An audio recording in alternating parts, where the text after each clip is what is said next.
Amen, amen, amen. Béni soit Jésus-Christ, je suis content. Je sens qu'au-dedans de moi, je suis content.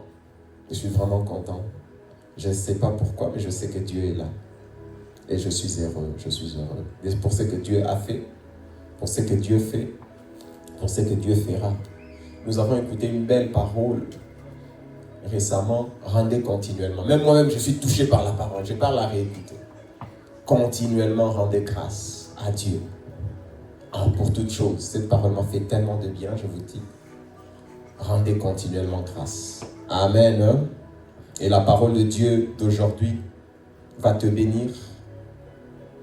La parole d'aujourd'hui va te bénir. Amen. Le titre de notre prédication d'aujourd'hui, c'est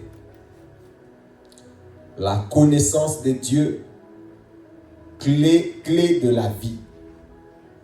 La connaissance de Dieu, clé de la vie. Amen. Nous allons commencer par une lecture. Ce sera notre verset de base. Jean chapitre 17, c'est notre verset de base. Nous allons y revenir, mais nous allons commencer par la lecture. Jean chapitre 17, verset 3. Jean chapitre 17, verset 3. Qu'est-ce qui est écrit? Or, la vie éternelle, c'est qu'ils te connaissent, toi, le seul vrai Dieu, et celui que tu as envoyé, Jésus-Christ. Ça fonctionne? La vie éternelle consiste à connaître le seul vrai Dieu et l'envoyé de Dieu, Jésus de Nazareth. Dieu est créateur des cieux et de la terre. Il a créé la terre, l'univers, le cosmos, le monde matériel. Et dans le monde matériel, il a placé l'homme. Et il a donné le monde, la terre, l'univers. Il a donné ça à l'homme pour que l'homme puisse y vivre, gouverner, gérer, dominer. Dieu a donné la terre. Quand nous lisons dans Genèse, il a dit dominer, assujettissez le poisson, tout ça, tout ça. Gérer le monde, gérer la terre, vivez, dominer. Dieu a donné la terre aux hommes. Et les hommes, depuis que l'homme a été créé jusqu'à aujourd'hui, l'homme continue de dominer la terre. L'homme continue de dominer l'univers. Comment? Parce que l'homme a pu connaître, a pu dompter les lois naturelles. Toutes les lois naturelles. L'homme, par exemple, a compris que si on ne peut pas marcher sur l'eau, tu vas te noyer. L'homme a découvert des bateaux. L'homme est en train de dompter tout. Il a découvert qu'il y a la gravité. Si tu sautes, tu dois retomber. Tout ce qui monte, tu dois retomber sur terre. Tout ce qui monte doit retomber sur terre. L'homme a étudié. Il a utilisé la connaissance. Il a compris comment ces phénomènes existent. Il a dompté la gravité. Il a créé des avions. Quand l'avion monte, ça ne tombe pas. Etc., etc. L'homme a dompté par la connaissance, par la compréhension des lois naturelles, par la compréhension de l'univers.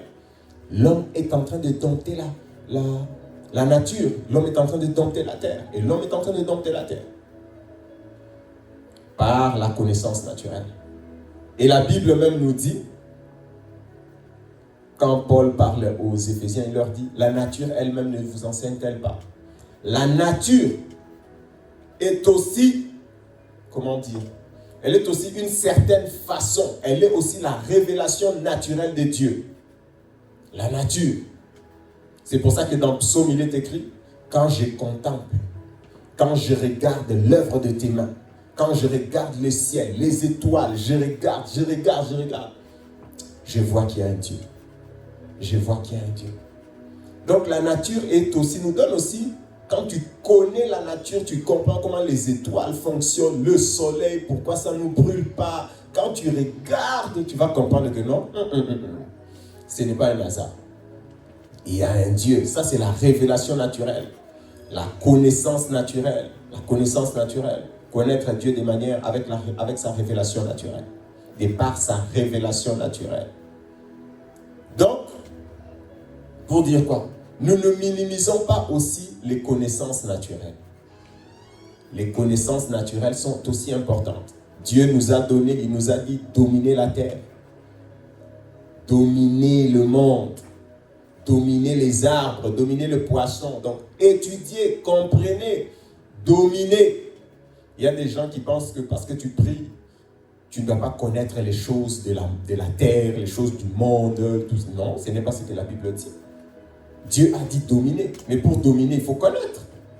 Tu as besoin de connaître comment les choses fonctionnent. Ce n'est pas contradictoire à la Bible. Au contraire, la science, la connaissance des choses naturelles ne contredisent pas la Bible. La connaissance des choses naturelles, parce que la Bible dit que c'est en observant les choses naturelles qu'on comprend que Dieu existe. Donc la connaissance des choses naturelles, quand tu observes les choses de la vie, la science, etc., ça va t'amener à comprendre que Dieu, ça doit t'amener à comprendre que Dieu existe. La science ne contredit pas la Bible. La science ne contredit pas la Bible. Quand un médecin fait un diagnostic, par exemple, ça ne contredit pas la Bible. Mais il y a d'autres lois. Ça, c'est la connaissance de Dieu. Mais ça ne contredit pas la Bible. Ça ne contredit pas la Bible. Les sciences, les connaissances naturelles que Dieu nous a données ne contredisent pas la Bible. Au contraire, grâce à la science, aujourd'hui nous vivons bien. L'homme a fabriqué les avions, l'homme a fabriqué des bateaux, l'homme a fabriqué plein de choses. Et ce sont des bonnes choses. Et ce sont des bonnes choses. La connaissance des choses naturelles. Mais toute cette connaissance, ce sont des connaissances qui sont renfermées dans le cosmos. Ce sont des connaissances qui sont renfermées dans l'univers. Ce sont des connaissances des choses naturelles, matérielles. Amen. Connaissance des choses naturelles, connaissance des choses matérielles. Mais ces connaissances-là ne donnent pas la vie éternelle. Ces connaissances-là n'amènent pas à comprendre Dieu de la manière dont il veut que nous puissions le connaître. Ce sont des connaissances qui sont limitées dans le temps, qui sont limitées à l'univers, qui sont limitées au cosmos. Ce sont des connaissances qui ne donnent pas la vie. Ce sont des connaissances qui ne donnent pas la vie. Or, Dieu n'est pas seulement dans le cosmos, notre Dieu. Il est dans les cieux et il est au-delà des cieux. Notre Dieu est grand. Et malgré ça, malgré toutes les connaissances et la croissance technologique, les connaissances scientifiques qui ont évolué, l'homme n'a pas tout découvert de ce que Dieu a créé dans l'univers. L'homme n'a pas encore fini de découvrir. L'homme n'a pas encore tout dominé. L'homme n'est pas encore allé sur Mars, Jupiter, etc. L'homme n'a pas encore tout dominé. Il n'a pas encore dominé la terre entière. L'homme n'a pas encore connu même le corps humain, son propre corps. Toute la complexité du fonctionnement du corps humain. L'homme n'a même pas encore compris ça. L'homme n'a même pas encore compris le corps humain. Donc la science ne fait qu'évoluer, ne fait qu'évoluer, ne fait qu'évoluer, ne fait qu'évoluer. Imaginez maintenant la connaissance de Dieu. Dieu que nous devons connaître, il est plus grand que l'univers. Dieu que nous devons connaître, il est plus grand que le ciel.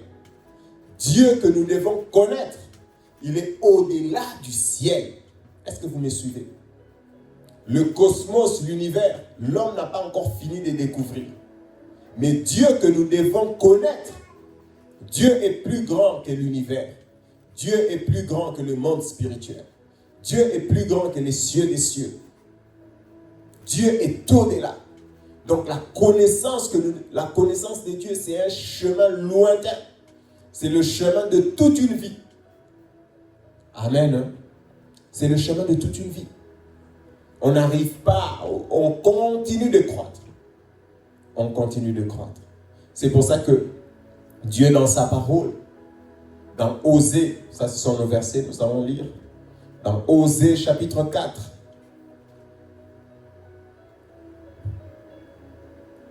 Osée chapitre 4, verset 6. Osée chapitre 4, verset 6. On va lire. Vous avez trouvé? Faites-moi signe si vous trouvez avant moi. Osée chapitre 4, verset 6. Qu'est-ce qui est écrit? Mon peuple est détruit parce qu'il lui manque la connaissance. Puisque tu as rejeté la connaissance, je te rejetterai. Et tu seras dépouillé de mon sacerdoce. Puisque tu as oublié la loi de ton Dieu, j'oublierai aussi tes enfants. Ça, c'est grave. Malédiction générationnelle. Malédiction générationnelle. Mon peuple périt faute de connaissance. Ici, Dieu, précisément, il s'adresse aux prêtres. Donc, nous, dans la Nouvelle Alliance, nous sommes sacrificateurs, nous sommes prêtres. Il a dit, tu as oublié ma loi, tu as oublié ma parole. Je vais te retirer mon sacerdoce. Tu ne seras plus mon prêtre. Puisque tu as oublié la parole de Dieu. Mon peuple périt faute de connaissance. Le peuple de Dieu est détruit, est en train de périr. Faute de connaissance. Faute de connaissance. La majorité de tes problèmes, la majorité de tes problèmes, la majorité de tes déboires, c'est quoi? C'est un problème de connaissance. C'est un problème de connaissance. La majorité de tes problèmes, c'est parce que tu ne connais pas Dieu. C'est parce que tu ne connais pas Dieu que le peuple est en train de périr. Que les enfants de Dieu, que les rachetés périssent. Ils périssent majoritairement. Pourquoi? Parce qu'il leur manque quoi? La connaissance. Il nous manque la connaissance. Et Dieu, qu'est-ce qu'il dit dans le même Osée, au chapitre 6? Osée 6, on va lire 1 à 3. Osée chapitre 6, c'est toujours le même livre, deux chapitres plus tard. Osée 6, 1 à 3. Qu'est-ce qui est écrit? Venez, retournons à l'Éternel, car il a déchiré, mais il nous guérira. Il a frappé, mais il bandera nos plaies. Il nous rendra la vie dans 2 jours. Le 3e jour, il nous relèvera et nous vivrons devant lui. Connaissons, cherchons à connaître l'Éternel. Sa venue est aussi certaine que celle de l'aurore. Il viendra pour nous comme la pluie du printemps qui arrose la terre. Ici, le peuple, dans Osée chapitre 4, mon peuple périt faute de connaissance. Mon peuple périt faute de connaissance. Mon peuple périt. Et ici, il dit, venez, connaissons, faisons tous nos efforts pour connaître Dieu. Faisons tous nos efforts. Je vous ai dit, mes frères, face à la connaissance de Dieu, comprenez d'abord qui est Dieu. Je vous ai expliqué ici. Dieu est plus grand que l'univers. L'homme a commencé à faire des recherches sur l'univers. Jusqu'aujourd'hui, il n'a pas tout découvert, même sur le corps humain. Donc la connaissance de Dieu, le fait de vouloir connaître Dieu, c'est quelque chose de très sérieux. C'est quelque chose qui te prend toute ta vie. Connaître Dieu. Connaître Dieu. Ce n'est pas quelque chose qu'on prend à la légère. Ce n'est pas quelque chose qu'on prend à la légère. Connaître Dieu. Connaître Dieu. Venez, cherchons à connaître. Connaissons Dieu. Cherchons à le connaître. Parce que sa venue est certaine. Comme la pluie qui descend. Il y a des gens qui sont tellement... Pourquoi tu minimises la connaissance? Pourquoi tu minimises la connaissance de Dieu? Parce que tu n'es pas sérieux avec Dieu.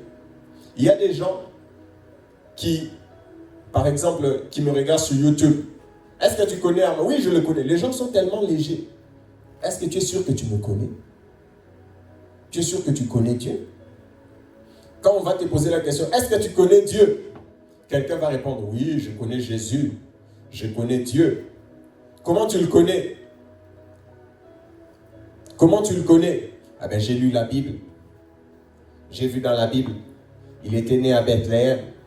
Il a vécu à Nazareth. Il est mort à la croix. Tu nous racontes tout. C'est ça. C'est ça connaître Dieu.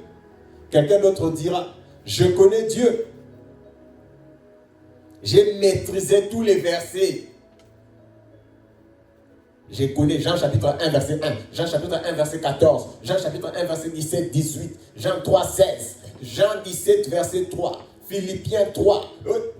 Je connais les versets. C'est ça connaître Dieu. Amen. Est-ce que c'est ça connaître Dieu? Ici l'apôtre, le prophète, il dit connaissons. Cherchons à connaître Dieu. Cherchons à connaître Dieu. Sa venue est certaine.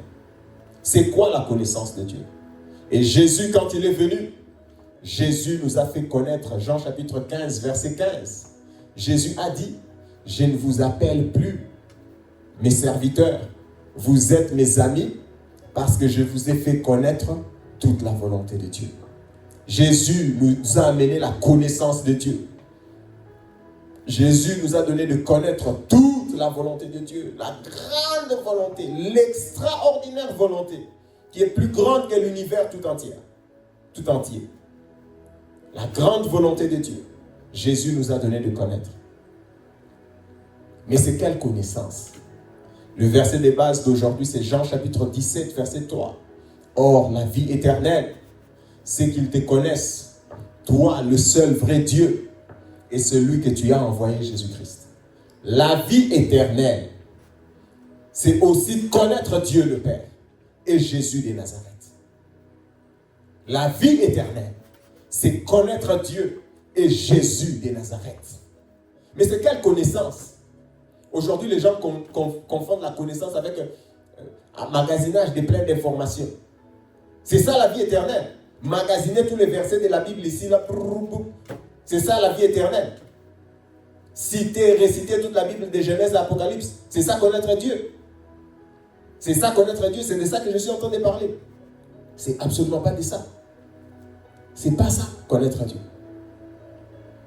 Les gens pensent qu'à force d'emmagasiner les informations, tout est faire plein de théologie, et puis comment on appelle, herméneutique, machin, tout ça. Ah non, je connais Dieu. Est-ce que c'est ça connaître Dieu? Emmagasiner l'information, c'est juste la première étape. C'est une étape élémentaire de la connaissance. Les gens confondent ça avec les connaissances qu'on part avoir à l'école. Et même ceux qui partent à l'école, beaucoup ne connaissent même pas. Ils ont juste plein d'informations. Ils ne connaissent pas. Ils ne connaissent pas. Ils ont beaucoup d'informations, mais ils ne connaissent pas. Maîtriser les formules que tu ne peux pas pratiquer, c'est ça la connaissance. C'est pas ça la connaissance. La connaissance, c'est quand tu fais de ce que tu as dans la tête quelque chose de tangible et de visible. C'est ça la connaissance. Tu as eu une petite licence à gauche, à droite avec plein de formules dans la tête, tu dis que toi, tu as la connaissance. C'est quelle connaissance? Quelle connaissance? Qu'est-ce que tu peux faire avec ça, des tangibles, des pratiques qui améliorent la vie des gens, etc. Tu n'as pas de connaissance, tu es bourré d'informations. Ce n'est pas ça la connaissance. La connaissance, ce n'est pas emmagasiner des informations. Amen.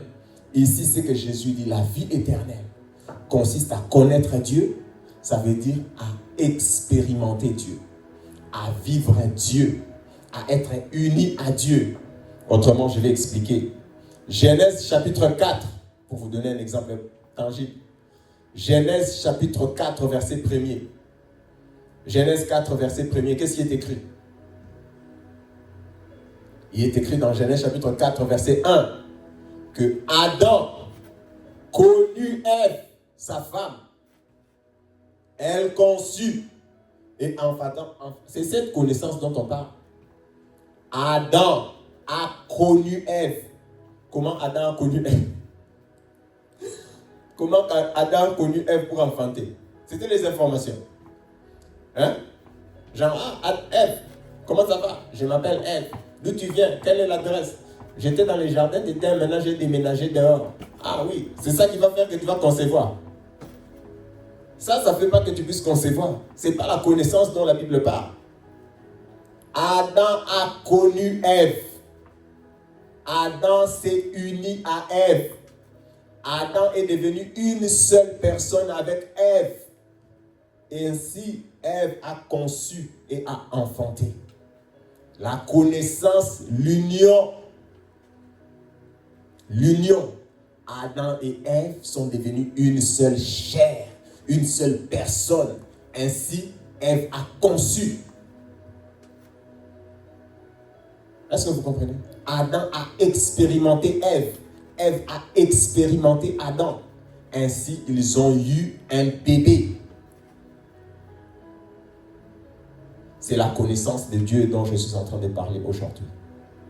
Connaître Dieu, ce n'est pas l'information des versets bibliques. Connaître Dieu, ce n'est pas être rempli de théologie. Connaître Dieu, ce n'est pas ça. Connaître Dieu, c'est quoi? Devenir un avec Dieu. Connaître Dieu, c'est se donner à Dieu. Connaître Dieu, c'est pratiquer ce qui est écrit dans la Bible.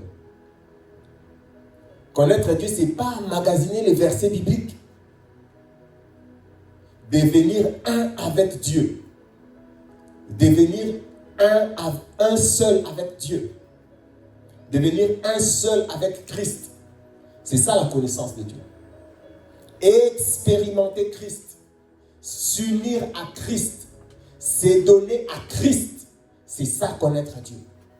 Quelqu'un qui ne s'est pas donné à Christ, quelqu'un qui n'a pas donné, qui ne s'est pas consacré, ne peut pas connaître Dieu.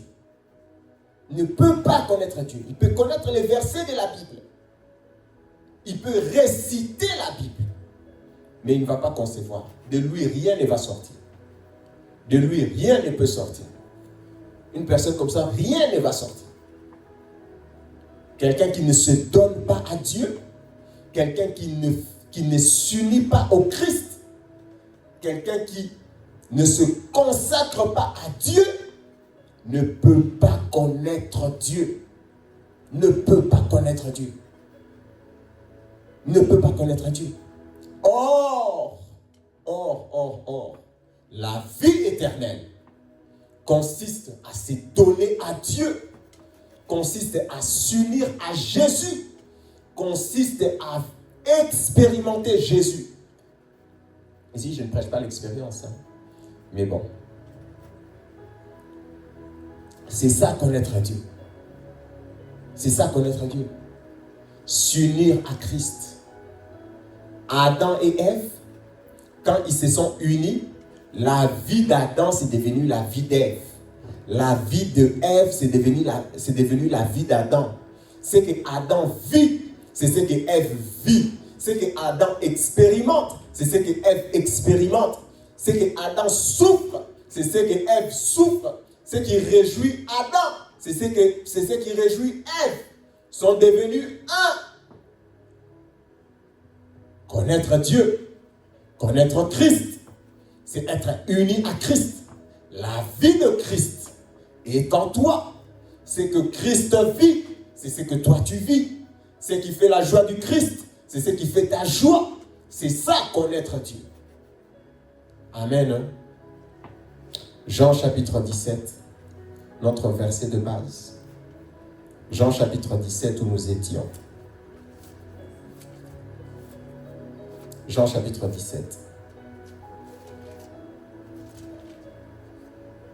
Et ça, mes frères, il ne faut pas prendre ça à la légère. Connaître Dieu, c'est le chemin de toute une vie. Dieu est grand. Sa volonté est profonde. Sa volonté est grande. Tu dois t'unir à Christ. Tu dois entrer en Christ. Tu dois te consacrer. Tu dois faire un avec le Christ. Jean 17 où nous étions. Si nous commençons à partir du verset 20, je verrai où nous allons nous arrêter. Vous allez voir. Là, il commence. Or, la vie éternelle, Jean chapitre 17, verset 3. Or, la vie éternelle, c'est qu'ils te connaissent. Toi, le seul vrai Dieu, et celui que tu as envoyé, Jésus-Christ. Et si nous descendons au verset 20, à partir du verset 20, je vais commencer à lire. Vous allez voir ce qu'il dit. Jésus qui prie. Il dit quoi? Ce n'est pas pour eux seulement que je prie, mais encore pour ceux qui croiront en moi par leur parole, afin que tous soient un. Comme toi, Père, tu es en moi, et comme je suis en toi, afin qu'eux aussi soient un en nous, pour que le monde croie que tu m'as envoyé. L'unité avec Dieu, être un, devenir un, avec le Père, le Fils, devenir un avec Dieu. C'est ça connaître Dieu. Devenir un,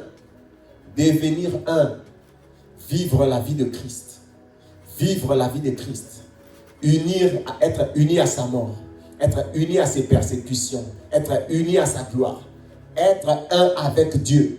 Il y a des gens qui disent, ah je le connais, tu connais tel monsieur? Ah oui, je le connais. Tu ne connais pas sa vie, tu ne connais pas qu'est-ce qu'il y a dans son cœur, tu ne connais pas ses souffrances, tu ne connais pas ses inquiétudes. Tu le connais?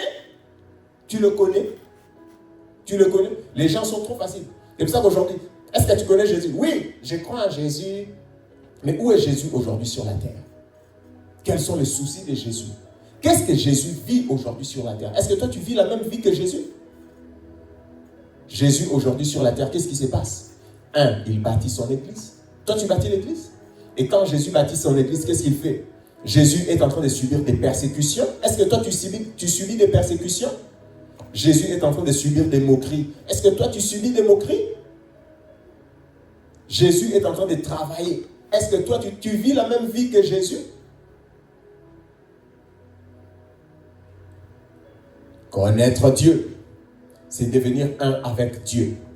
Connaître le Christ, c'est devenir un avec le Christ. C'est devenir un avec le Christ. Et devenir un avec le Christ, ce qui arrive à Jésus t'arrive. C'est que Jésus est en train de vivre actuellement, toi aussi tu le vis. C'est que Jésus est en train d'expérimenter actuellement, toi aussi tu l'expérimentes. Amen. Connaître Dieu, s'unir à Dieu, c'est donner à Dieu. Jésus s'est donné au Père. Il a obéi pour aller mourir, pas d'une mort naturelle, mais la mort de la croix. Connaître Dieu, c'est obéir jusqu'à la fin. C'est ça, connaître Dieu. Pas magasiner les versets. On peut tous commencer à réciter et puis on va retenir les versets. C'est ça, connaître Dieu. Ça engendre quoi? Qu'est-ce que ça donne? Tu connais Dieu, quel est le résultat? Quel est le résultat? Oh non, je connais Dieu, il est né à Bethléem, il a vécu à Nazareth, il est mort à la croix. Tous les chrétiens connaissent tous ces histoires-là, Jean 3, 7, 7. Oui. Pour quel résultat? Tu connais Dieu? Aujourd'hui, dimanche, le cœur de Dieu, il est en train de battre où? Quel est le souci de Dieu? La personne qui te connaît. Si tu as un mari, une femme, il connaît tes inquiétudes d'aujourd'hui à cette heure. Il connaît tes problèmes. Toi, tu connais ce que Dieu veut faire aujourd'hui, c'est où son cœur est en train de battre. Ce que Dieu veut faire aujourd'hui, en cette semaine, en ce mois, à l'année qui vient. Quel est le cœur de Dieu là? Les soucis, les besoins de Dieu, tu les connais? Tu les connais?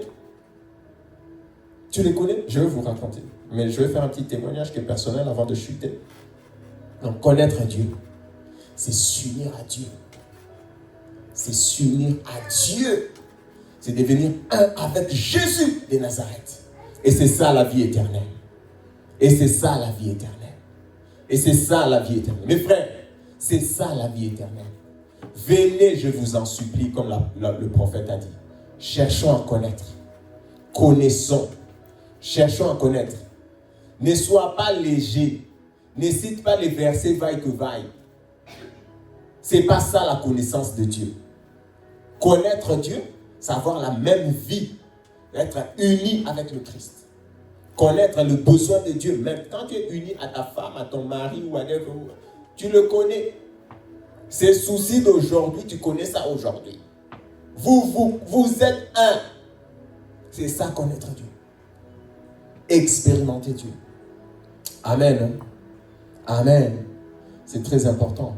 Et je vous en supplie, c'est ça la vie éternelle. C'est ça la vie éternelle. C'est ça la vie éternelle. C'est ça, qu'on ne vous mente pas. Ne reste pas seulement avec des versets dans la tête. Ne reste pas seulement, tu as des versets dans la tête, tu dis que tu connais Dieu. Non! Ne reste pas seulement avec des versets dans la tête. Ne reste pas avec des versets dans la tête. Ne reste pas avec l'histoire de Jésus. Ne reste pas avec l'histoire de Moïse dans la tête. Tu dis tu connais Dieu. Tu peux nous raconter l'histoire de Moïse de A à Z, David, Habakkuk. Ne reste pas avec ça. Ne reste pas à ce niveau-là. Connaître Dieu, c'est devenir un avec Dieu. Et pour devenir un avec Dieu, tu dois t'unir à lui. Pour t'unir, tu dois te donner à l'évangile. Tu dois te donner à la parole. Tu dois te donner à Christ. Tu dois te consacrer. Tu dois te déshabiller, abandonner ce qui est à toi. Tu dois te consacrer à lui. Tu dois te donner tout entier à lui. C'est seulement comme ça que tu peux le connaître. Et c'est ça la vie éternelle. Et c'est ça la vie éternelle. Tu dois te donner tout entier à lui. Et c'est comme ça que tu vas le connaître. Et c'est ça la vie éternelle. Et c'est ça la vie éternelle. Et c'est ça, qu'on ne vous mente pas. La vie éternelle, ce n'est pas réciter Jean 3,16. Moi, je crois. Comme tu le dis, je crois là, donc c'est bon, check, viens. La vie éternelle, c'est connaître Dieu. Connaître Dieu. Et celui que Dieu a envoyé, Jésus le Christ. Ne soyez pas légers. Ne soyez pas légers. Réciter un verset ne sauve pas. Connaître un verset ne sauve pas. Amen. Hein? Amen. Amen, amen. Donc moi, je vais vous raconter ma petite histoire. Le verset, je dirais, le verset de mon appel. Le quelques versets de mon appel. Et ça me fait toujours extraordinaire quand je lis ça. Philippiens, chapitre 3. Philippiens, chapitre 3, 7 à 14.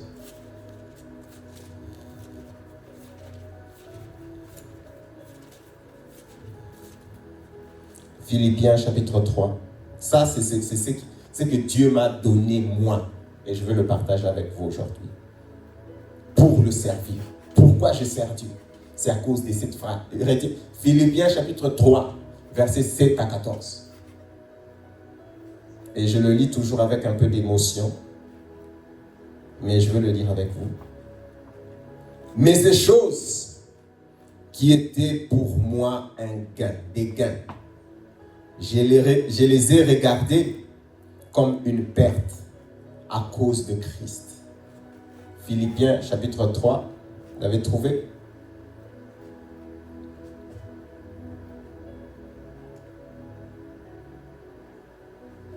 C'est à 14.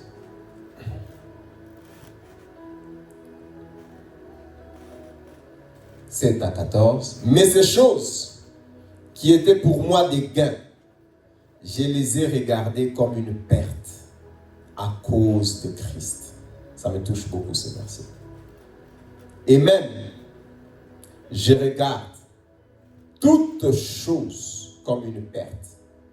Pourquoi? À cause de l'excellence de la connaissance de Jésus-Christ, mon Seigneur, pour lequel j'ai renoncé à tout. Et je les regarde comme de la boue, afin de gagner Christ.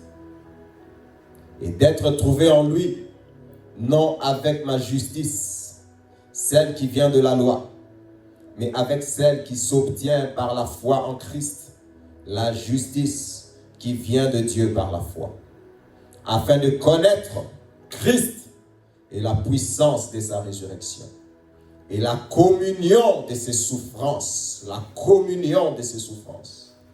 en devenant conforme à lui, en devenant un avec lui, en devenant conforme à lui dans la mort pour parvenir, si je puis, à la résurrection d'entre les morts. Ce n'est pas que j'ai déjà remporté le prix ou que j'ai déjà atteint la perfection, non, mais je cours pour tâcher de le saisir, puisque moi aussi, j'ai été saisi par Jésus-Christ. Frère, je ne pense pas l'avoir saisi, mais j'ai fait une chose, oubliant ce qui est en arrière et me portant vers ce qui est en avant. Je cours vers le but pour remporter le prix de la vocation céleste de Dieu en Jésus-Christ. En Jésus-Christ. Donc quand j'ai commencé à me battre pour servir Dieu, c'est ça que Dieu m'a donné.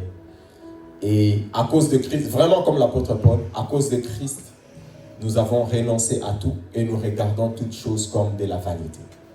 À cause de la connaissance de Jésus. À cause de l'excellence de la connaissance du Seigneur Jésus. Afin d'être unis à lui. Afin d'être conforme à lui. Afin de le ressembler. Afin d'être comme lui. Connaître Dieu. C'est ça la vie éternelle.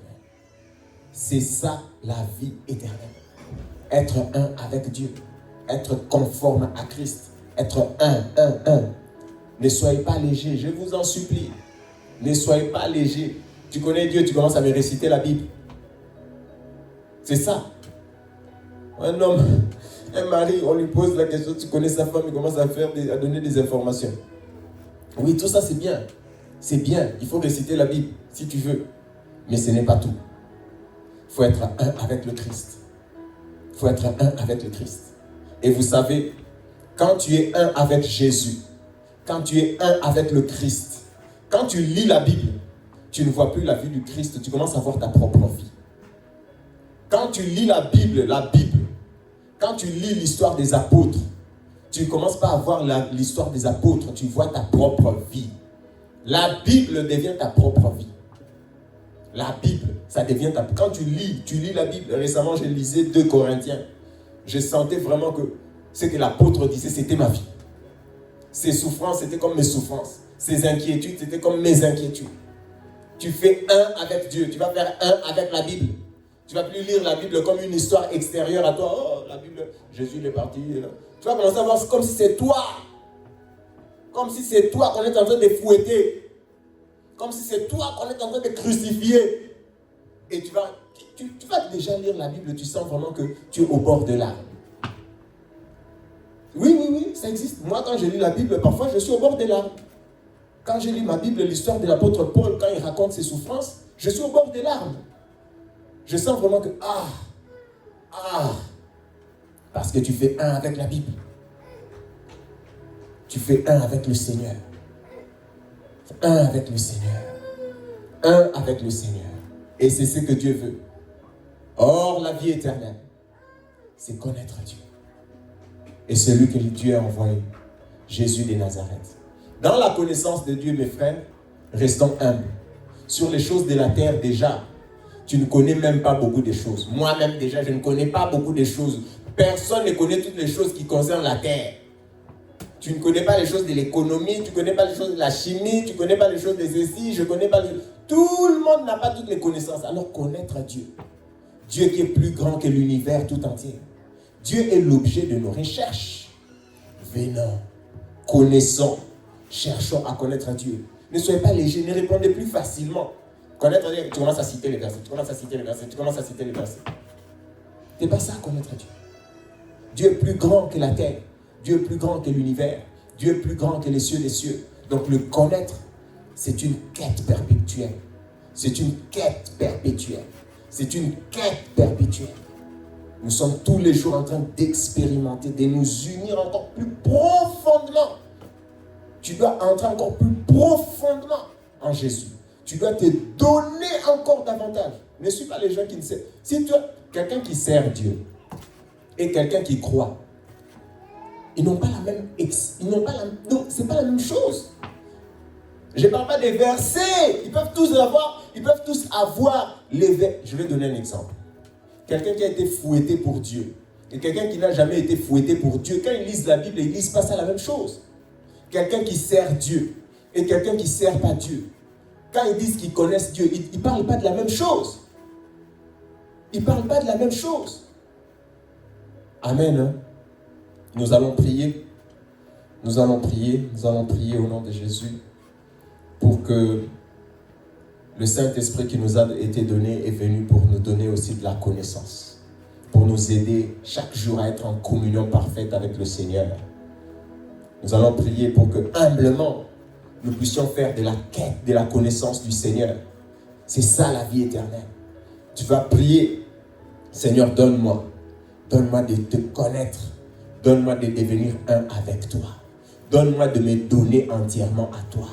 Donne-moi vraiment de me donner, comme un mari ou une femme se donne à sa femme, à son mari ou à sa femme, de devenir un, de s'unir avec toi. Donne-moi de devenir un avec toi et de te connaître. Nous prions au nom de Jésus.